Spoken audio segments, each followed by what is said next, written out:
When considering the early Disney features, and by early I mean up to and including, say, the 1960s, one of the most iconic is certainly Lady and the Tramp, which may feature the single most recognizable moment in the history of Disney's animations. Obviously, you know the one. It might be fair to say, as critics seemed to shriek at the time, but it doesn't match the sheer radiance of the first few Disney feature films, that is, Snow White, Pinocchio, Fantasia, Dumbo, and Bambi. Really, few films, animated or otherwise, do so. I can't speak for Dumbo at present. I haven't watched it since I was a rather small child, and I'd prefer to keep those memories suppressed for now. Some will claim that the Disney films of the 50s were not of the same caliber as the first five magical ventures, although compared to the work from maybe the 70s onward, the works of the 50s, even the 60s, shine as gallant, masterly exercises in traditional 2D animation. Some claim that it picks up again in the 90s.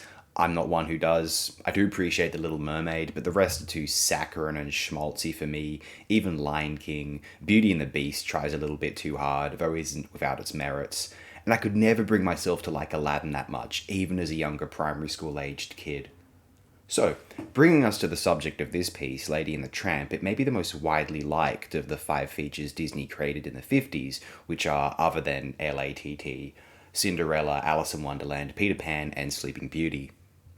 It might be more fair to say that Alice in Wonderland or Sleeping Beauty are the most impressive of this set, though there is a wholesome sincerity to Lady and the Tramp, which renders it as one of Disney's moral most likable features ever, and one that has aged brilliantly as far as its ability to enrapture younger children is concerned.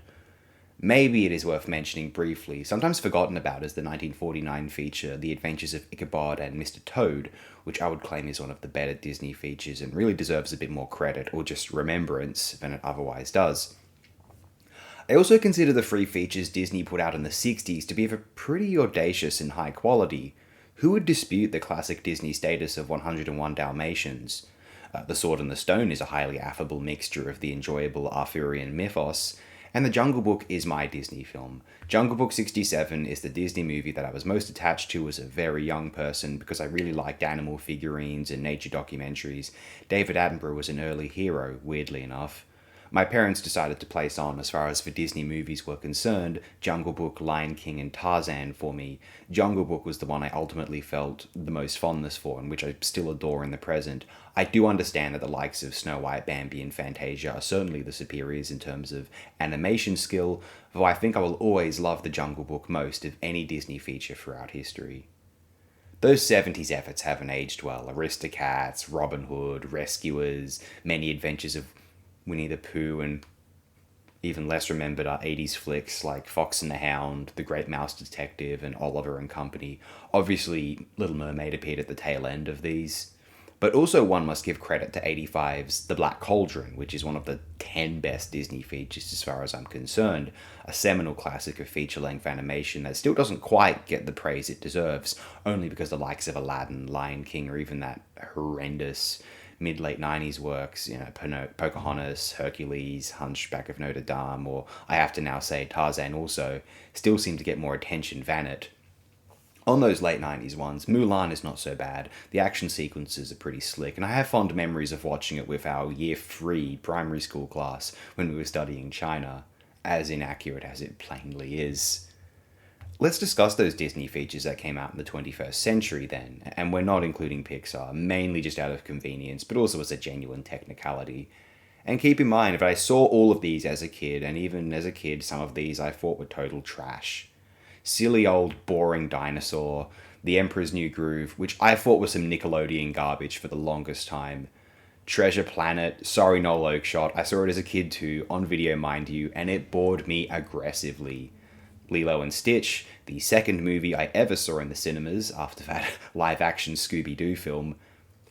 And Lilo and Stitch, which is one of the better or best of their 21st century output, and which was remade into live-action recently, but I have very little interest in seeing it. Again, Brother Bear I liked as a kid. I didn't see it in cinemas, but via a copy at home, though it feels like an overly sentimental, lesser Lion King now. Which, Lion King, I don't love as it is, honestly. Then there's slop like Home on the Range, the overconfident and irritating Chicken Little. We liked it as kids. It would drive me up a fucking wall now. Meet the Robinsons is a little better, good twist, fond memories of watching it on a bus to some excursion, an overnight affair during late primary school. I'm not interested in discussing the merits of, and mostly haven't seen or wanted to see, the likes of Bolt, Princess and the Frog, Tangled, 2011 Winnie the Pooh, Wreck-It Ralph. I think I hate video game references in mainstream media, beyond some Simpsons gags during the 90s perhaps. Frozen, I never hopped on the bandwagon, it slightly sickens me even. But I know nothing really of Zootopia, Moana, Frozen 2, Encanto. Ralph seemingly references a woman bearing her naked body to the internet in the title of a children's movie. Raya and the Last Dragon, Strange World, Wish, and Moana 2. Oh, I forgot to mention one.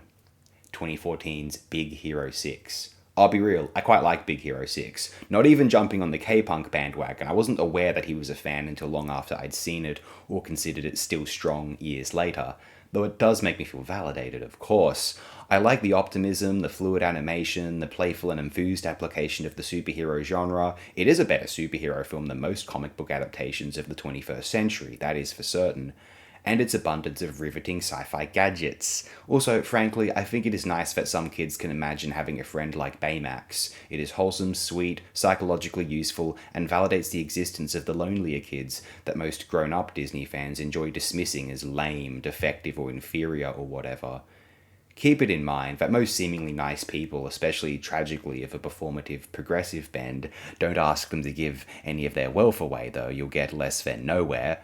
Who enjoy their being a block in society that they can mock and feel superior to. In their case, it is lonely, ostracized boys and men. Big Hero 6 is a magical influence, at least potentially, on this ignored block, and I'm glad that it exists to help protect them from the scorn of the fascist-adjacent cliques who have consciously ignored them in the cause of anti-bullying, inclusion, societal politeness, and egalitarian advocacy.